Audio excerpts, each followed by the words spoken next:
Hey guys, welcome back to my channel. Thank you so much for clicking on this video. If this is your first time seeing my face, my name is Twinklecooks. Thank you so much for clicking on this video. Please make sure you subscribe, hit the notification bell so that way you get to know whenever I upload a new video.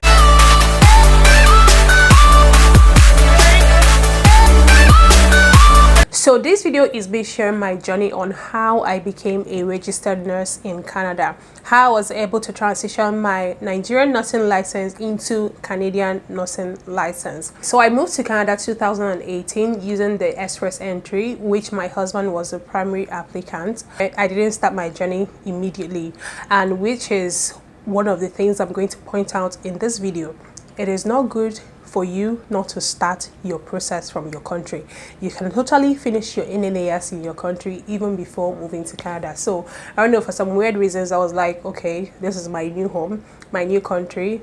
Why am I stressing myself?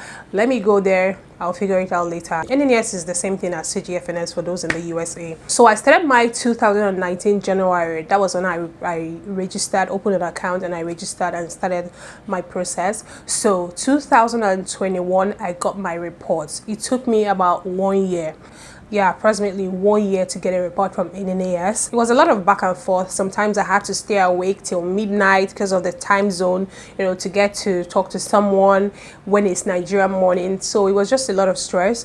But at the end of the day, I got my report after 1 year. So before I got that report and before I even started my NNAS, the person I know in Canada that came before me, she's in another province, so I called her to get details, because then there weren't much information like that online. Like if you go to the internet on YouTube, I searched. If you go on YouTube and search, how to become a nurse in Canada, this person's journey and the story they will tell will actually be different from another person. So it was just like I wasn't seeing anything to really hold my hand on and say, okay, this is the step, do this, because always do this, you can do this, you can do this, you can also do this, I did this. So it was just a lot. So I called up my friend, because she's in another province. She also told me how she did hers. Whatever I'm doing, I have to do what works in Ontario. While NNAS was going on, because like I said, I waited for like a year, I had to start afresh to get a high school diploma. I was just doing it should in case NNAS doesn't work, let me still have somewhere to fall back to. So I got the Ontario diploma. I did this one is not like the secondary school one, they call it adult education credits. I basically did a few months just to get the credits I needed to now apply to a college or university here. So I got that, and I got all the grades I needed to start afresh. And then I applied to a school that year. So I didn't get admission for that 2019 while I was waiting for my NNAS. So like I mentioned, my NNAS now came out 2020. Now I got my report, and my report said, because I applied for RPN, I also applied for RN, whichever one that comes out. Let me just go ahead and start. So for the RN, I got not comparable. For RPN, I also got not comparable. So I was like, does it mean that all the things I did back in Nigeria, in nursing school, and also worked as a nurse, that I just wasted my time? That was what I thought at that moment. So I called on my friend. I was so down. Like I was really devastated at that report. I was so angry, telling her, can you imagine, I got non-comparable. I did. And she told me that it's the same for almost everybody. I shouldn't worry, that's Canada for you. That is almost the same, that she also got non-comparable. I think she got comparable for RPN when she got somewhat comparable, so she now took a few courses and then wrote the exam. So for RN, she got non-comparable. So for me, I got non-comparable for both of them. So I was really sad, and she made me understand that 70% of people that apply, that they get the same thing. But that's just a general thing with NNAS and Canada. They'll give you a list of competencies they want you to to meet before you can get your license. So mine was around 100 and I think 101, which is very funny. Then my friend gave me a contact of someone else, her friend, which is in Ontario, and she is in the same process. And I think she by then, okay, she was just few steps to getting her license. So when she gave me her contact, I called her. I mean, that lady was really, she was really a godsend, because she really helped me. Like, you know, when someone you don't even know so much is pushing you to get your goal, pushing you to be better. That was exactly what that lady did for me, and I'm so grateful to her, to be honest. When I told her, oh, look at my situation, this is this, she laughed and said, oh yeah. She even asked me, how many competencies did they give you, how many? And I think I told her 101. She said, oh, that her own is around 120. So, and this is a lady that she has more experience than me, you know, and I think she even moved from US. You know, hearing her own journey, hearing her story, really, it was sort of a relief for me. It made me realize that, okay, Chisom, you're not alone in this, okay? There are people also passing through what you're passing through. So calm down, there's a way. So she now told me about the exam she took for the competencies, because when they give you non-comparable, they will still tell you what to do. So for my RN, they wanted me to just write, and there's an exam, there's two pathways they told me for RN. One was for me to write an exam, it's a competency assessment exam, and then two was to go back to school and do a program. For the program is for like 20 months. The problem with the school pathway is that there are just few schools doing the program, and the chances of getting an admission is very, very slim. Okay, they will even tell you while you're applying that you are applying is not a guarantee that you will get it, because they have limited seats. I applied that year, they didn't give me, and then I applied the next year, which was 2022. They didn't give me, because the admission starts around January. No, not 2022, 2021. The admission starts around January. So that pathway didn't work for me. Then for the exam that which is another pathway, people hardly take that exam, because if you take that exam, there are 50% chances that you will pass, and there's 50% chances that you will fail. But my friend wrote the exam and she passed, and people most times shy away from writing the exam because they just already believe that they will fail. So my friend wrote the exam, she passed. That is the one my friend in another province introduced me to, because she became my friend. I was always calling her, she was always listening to me. She really made me believe in myself that I'm going to pass that exam, that if she could do it, that I am also going to do it. So the problem now is not writing the exam. The problem at that moment is not writing this exam. COVID has started. COVID started in Canada 2020 February, I think. That was when COVID became a thing in Canada. 2020, 2021, the site was not working because of COVID. So while I was waiting for the site to start working, I also applied for admission using the Ontario diploma I did earlier, to see if I can get admission. You know, I was tired of waiting the whole 1 year. Whole 2020 came past, 2021 came. We're not hearing from anybody. I don't even know what my fate was at that time. I just said, let me go ahead and start afresh. What's the worst that could happen? I'll just take my time and start nursing afresh. So I applied to a college and I got admission, and I think I did first semester. I did first semester and I ran away. I was really bitter being there, and at the end of the day, it didn't go well for me, so I dropped out. But before I had the courage to even drop out from that school, I had already gotten the email that I could write the exam.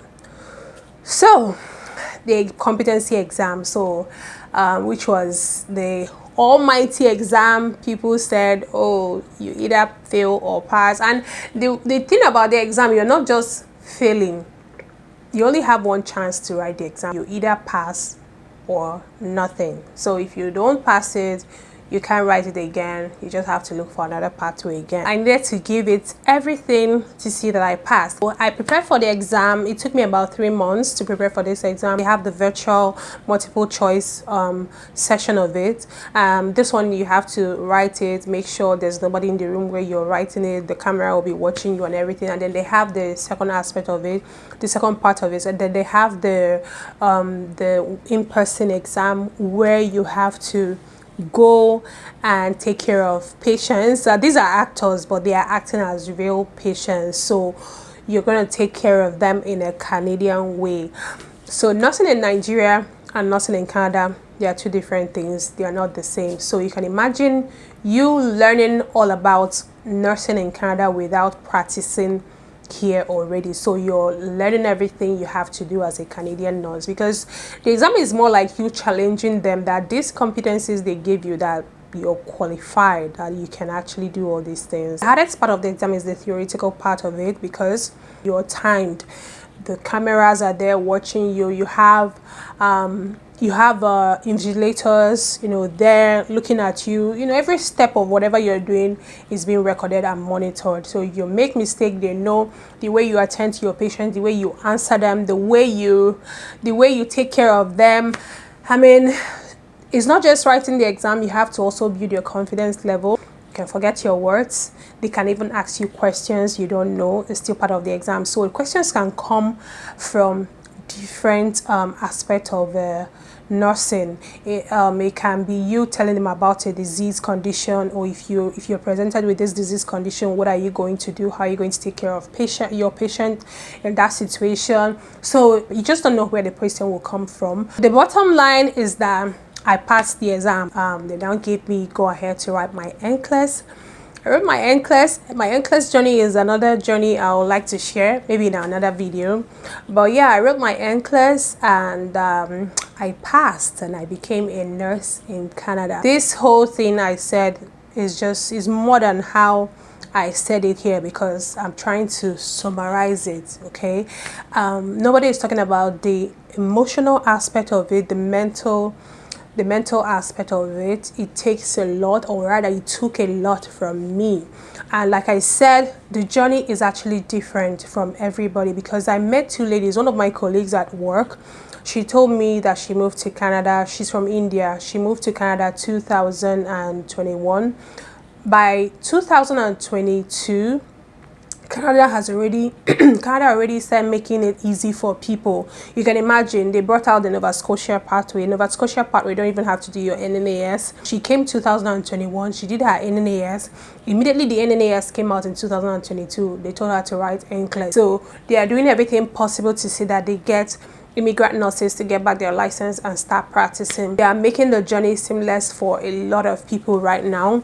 I also met someone from Ghana, and she told me that she moved to Canada 2021 and she got her license 2022. So immediately her NNAS came out, they gave her comparable, and she went ahead and wrote her NCLEX exam and got her license. I found out that those that are migrating recently, they're not going to experience what people that have been here before experienced. So you can imagine my mental health when I was going through these delays, back and forth and everything. I feel like I'm being too vulnerable, but that's okay.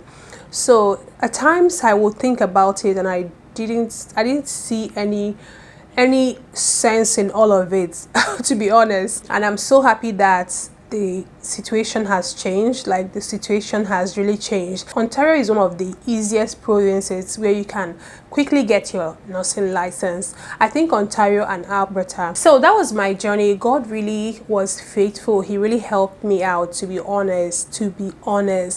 When I was doing everything on my own, it was as if it wasn't moving. But when I said depending wholly on God, doors were opening left and right. Like, everything just started working. The mental aspect of it, it was only him that could fill that gap. When God is on your case, doors that are hard to open, he will just be opening it left and right, front and back.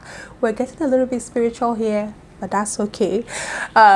So yeah, whatever situation you find yourself, that is one of the main purposes of this video. Whatever situation you find yourself, try and find out what God is trying to teach you in that situation. Make the best out of it, especially if it's a situation you know that when you worry you can't do anything about it. Like, you just worry. After worrying, nothing will happen. Just leave it to God and relax. So that was what I did. Okay guys, thank you so much for listening to my tech talk. Thank you so much for listening to my story. I'm happy to share it here. I'm so grateful to my husband as well, because all the time I'll be angry, I will, you know, show my anger and everything. He was just holding it down with me.